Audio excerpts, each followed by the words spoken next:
lahir di Indonesia, tanah, air yang kita jadi. Cinta Indonesia. Ya. Inilah beberapa komentar yang kemudian memunculkan rasa penasaran saya. Mengapa komentar dari penonton Malaysia ini seolah menunjukkan bahwa Indonesia seharusnya bangga dengan nasionalisme dan keindonesiaan etnis Tionghoa Indonesia.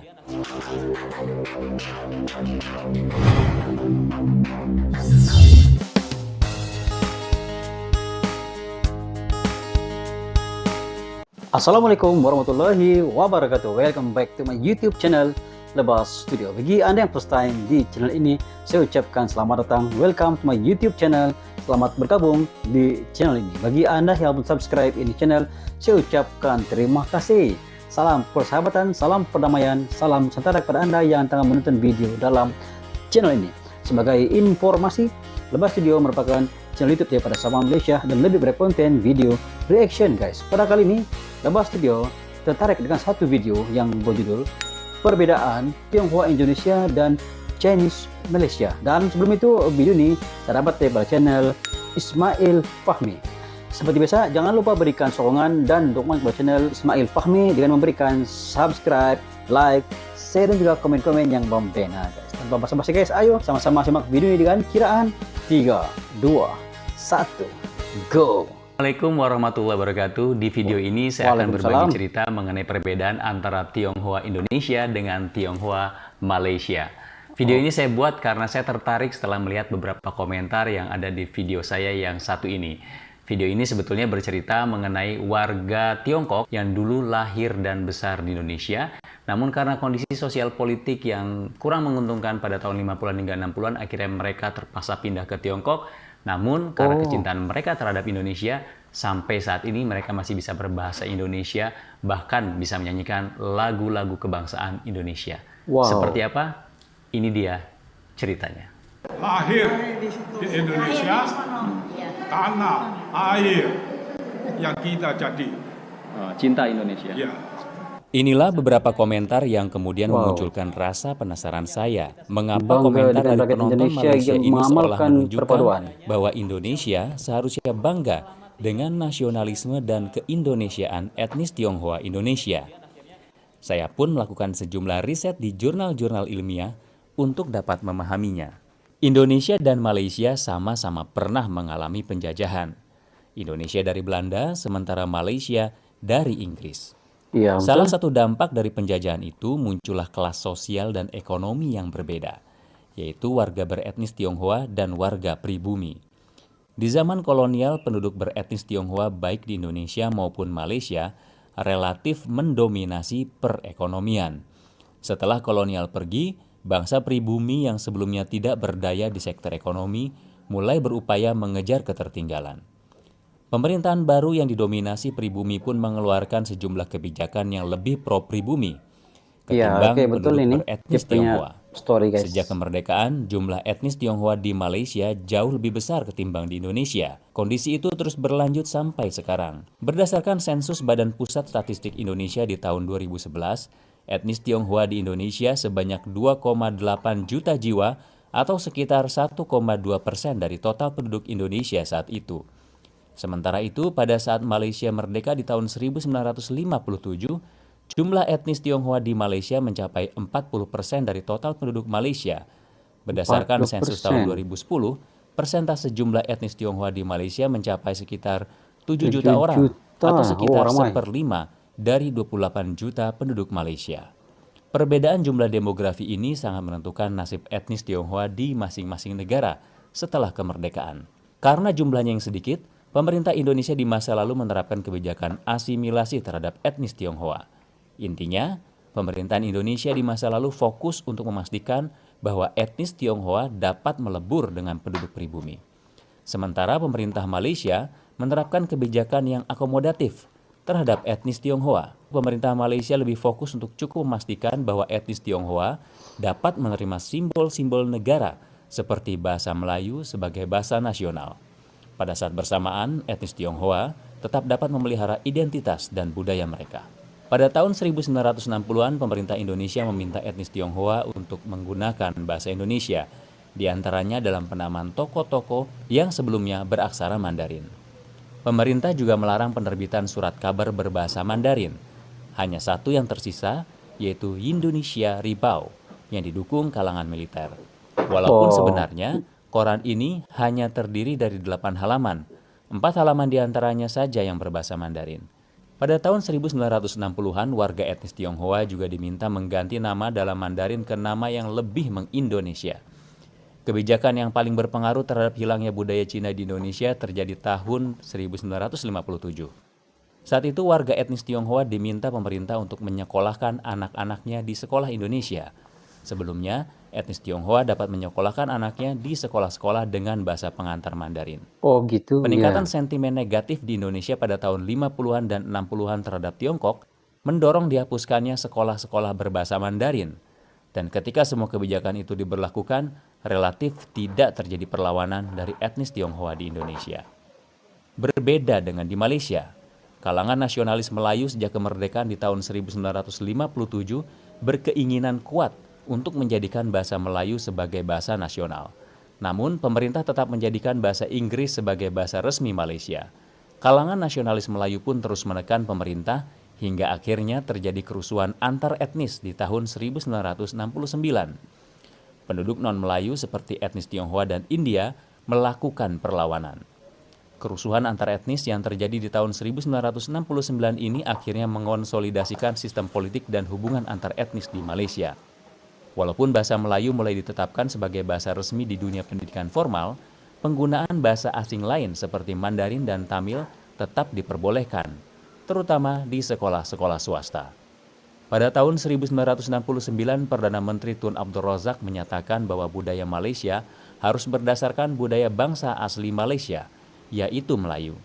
Pada Kongres Kebudayaan Nasional pertama di tahun 1971, sebuah resolusi dikeluarkan yang intinya menyatakan bahwa budaya Malaysia harus berdasarkan budaya lokal, yaitu budaya Melayu. Kebijakan tersebut mendapat tantangan dari etnis non-Melayu seperti etnis Tionghoa dan India. Mereka pun melakukan perlawanan. Di antaranya terlihat ketika pada tahun 70-an, Universitas Teknologi Malaysia mengatur wisudawan pria untuk mengenakan peci pada saat wisuda. Etnis Tionghoa Malaysia menolak untuk mengikuti aturan tersebut dan akhirnya kebijakan tersebut pun dibatalkan. Menyadari akan kekuatan politik dan ekonomi etnis Tionghoa, Anwar Ibrahim saat menjabat Menteri Budaya, Pemuda, dan Olahraga membuka dialog dengan asosiasi-asosiasi etnis Tionghoa dan menyatakan bahwa pemerintah Malaysia tidak bermaksud untuk mengasimilasikan atau meleburkan etnis Tionghoa ke penduduk Melayu. Asosiasi-asosiasi Tionghoa Malaysia pun mengajukan usulan agar budaya Malaysia berdasarkan multiras ketimbang berdasarkan ras tunggal. Jadi setelah kita melihat video yang tadi, sebetulnya apa yang terjadi di Malaysia dengan apa yang terjadi di Indonesia terhadap etnis Tionghoa menjadi berbeda karena memang sejarah yang pernah ada di masa lalu. Intinya adalah karena jumlah etnis Tionghoa yang ada di Malaysia lebih banyak dibandingkan jumlah etnis Tionghoa yang ada di Indonesia, maka akhirnya etnis Tionghoa yang ada di Malaysia lebih mudah mempengaruhi kebijakan-kebijakan pemerintah terhadap mereka. Sementara di Indonesia, karena jumlah etnis Tionghoa di Indonesia jumlahnya jauh lebih sedikit, akhirnya mereka pun tidak dapat melakukan perlawanan yang berarti ketika pemerintah menerapkan sebuah kebijakan yang akhirnya lambat laun mengurangi warna budaya Cina yang ada di Indonesia. Dan akhirnya seperti yang kita lihat saat ini, kalau kita ke Malaysia, itu kita akan sangat dengan mudah menemukan ekspresi budaya Cina di Malaysia. Misalnya mereka masih menggunakan bahasa Mandarin dalam kehidupan sehari-hari. Namun di Indonesia, kita akan kesulitan untuk menemukan dengan mudah ekspresi budaya Cina di Indonesia. Kalaupun kita ingin menemukannya, biasanya kita harus ke tempat-tempat tertentu. Dan di Indonesia, bahasa Mandarin atau bahasa Cina juga memang tidak lagi banyak digunakan oleh generasi muda. Itu dia, jadi sejarah masa lalu membentuk yang terjadi saat ini. Jadi menjadi sangat wajar sekali kalau kita melihat di video ini, kalau ada orang Tiongkok yang dulu pernah lama tinggal di Indonesia, mereka masih bisa berbahasa Indonesia, bahkan bisa menyanyikan lagu seperti ini. Tanah airku Indonesia, negeri elok amatku cinta. Itu dia, semoga bermanfaat. Sudah di Tiongkok, masih lagi berbahasa Indonesia. Yang ku puja sepanjang masa. bangsa. Demikianlah video daripada channel Ismail Fahmi, guys. Video ini menjelaskan mengapa Tionghoa Indonesia lebih pribumi dibandingkan dengan Tionghoa Malaysia, guys. Walaupun dalam sejarah Indonesia dan Malaysia sama-sama dijajah, yaitu Indonesia dijajah oleh Belanda dan Malaysia dijajah oleh Inggris.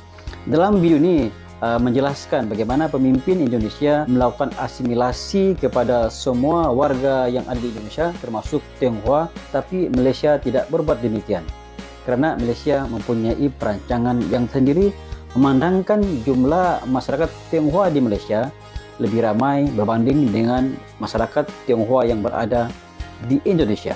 Pada tahun 1957, pemimpin Indonesia telah pun mengindonesiakan semua warga Indonesia melalui asimilasi pendidikan dan bahasa. Asimilasi yang dilakukan oleh pemerintah Indonesia pada masa itu mendapat sokongan dan tidak mendapat bantahan daripada warga Tionghoa yang berada di Indonesia. Tapi di Malaysia sebaliknya. Bukan saja mendapat bantahan, tapi masyarakat Tionghoa dan juga India yang berada di Malaysia, mereka melakukan rusuhan untuk menunjukkan tanda protes kepada program asimilasi yang dilakukan oleh pemerintah di Malaysia pada waktu itu. Kemuncak krisis antara kaum di Malaysia berlaku pada tahun 1969 selepas pihak pemerintah coba untuk mengasimilasikan bahasa Melayu kepada semua warga Tionghoa dan juga India yang ada di Malaysia pada waktu itu. Apabila rusuhan berlaku di Malaysia, maka tindakan bijak daripada pemimpin pada waktu itu, yaitu Datuk Seri Anwar Ibrahim, yang telah pun membuat dialog di antara warga Tionghoa dan juga India untuk menjelaskan bahawa Malaysia bukan mengasimilasikan warga Tionghoa dan juga India, itu sebagai satu simbol mengangkat bahasa Melayu sebagai bahasa utama di Malaysia. Dan selepas itu diperjelaskan oleh Anwar Ibrahim pada waktu itu, maka warga Tionghoa dan India pada waktu itu mereka memahami dan setuju untuk mengangkat bahasa Melayu sebagai bahasa utama dan bukan untuk mengasimilasikan bahasa kepada warga Tionghoa dan juga warga India.